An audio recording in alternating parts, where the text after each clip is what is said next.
નવસારીના અમલસાડમાં આવેલું છે દેવાદિદેવ મહાદેવનું આ પુણ્યદાયી ધામ કે જ્યાં મહાદેવ અંધેશ્વર મહાદેવ તરીકે બિરાજમાન છે. પુરાણોમાં પણ મહાદેવના આ સ્વરૂપનો મહિમા દર્શાવવામાં આવ્યો છે.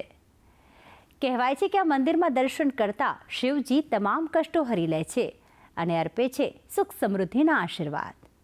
તો આવો મેળવીએ શિવજીના કલ્યાણકારી આશીષ. દેવાદિદેવ મહાદેવને કેટલાય નામથી ભક્તો વિનવે છે.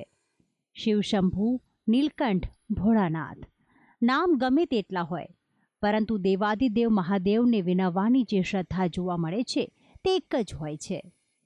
નવસારીના અમલસાડ ખાતે આવેલા આ મંદિરમાં પણ ભગવાન ભોળાનાથને રીઝવવા ભક્તો જય અંધેશ્વર મહાદેવનો નાદ લગાવે છે.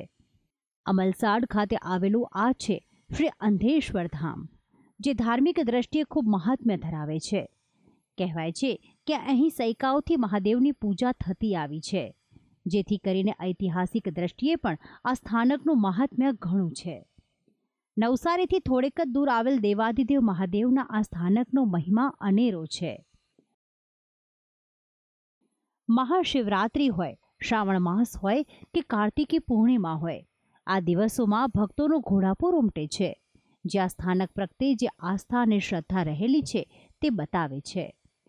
આ મંદિરનું નિર્માણ આમ તો ઘણીવાર કરવામાં આવ્યું છે, પરંતુ કહેવાય છે કે આ મંદિરમાં દેવાદિદેવ મહાદેવનું પૂજન સૈકાઓથી થઈ રહ્યું છે અને વારે તહેવારે અહીં ઉમટતી ભીડ તે વાતનો પુરાવો પણ આપે છે. ઓમ નમઃ શિવાયના નાદ સાથે ભક્તો શ્રી અંધેશ્વર મહાદેવના દર્શન કરે છે અને પોતાના મનમાં રહેલ વાત જાણે દેવાદિદેવ મહાદેવને કહેતા હોય તેવું દ્રશ્યમાન થાય છે. લોકોના મને એ આસ્થા રહેલી છે કે સાચી શ્રદ્ધા સાથે માંગવામાં આવેલી તમામ મનોકામના શ્રી અંધેશ્વર મહાદેવ પૂર્ણ કરે છે અને ભક્તોની જોડી ખુશીઓથી ભરી દે છે. આ મંદિરમાં શ્રી અંધેશ્વર મહાદેવના પ્રાગટ્યની પણ અનેક ગાથા પ્રચલિત છે, જેમાંની એક આ મંદિરના ગર્ભગૃહમાં ચિત્રાલેખ સ્વરૂપે દ્રશ્યમાન થાય છે. એક ગાય નિત્ય એક જગ્યાએ દૂધ ઝરી દેતી હતી. કુતૂહલવશ ગોપાલકે તે સ્થાને ખોદકામ કરાવ્યું હતું અને તે સ્થાનેથી સ્વયંભૂ પ્રગટ્યા હતા ભગવાન સદાશિવ. ત્યારબાદ તેણે 84 સ્તંભોવાળું કલાત્મક અને ભવ્ય મંદિર બનાવ્યું અને સાથે નિત્ય અહીં ભગવાન ભોળાનાથને જળાભિષેક લોકો કરી શકે તે માટે એક કૂવો પણ બનાવ્યો.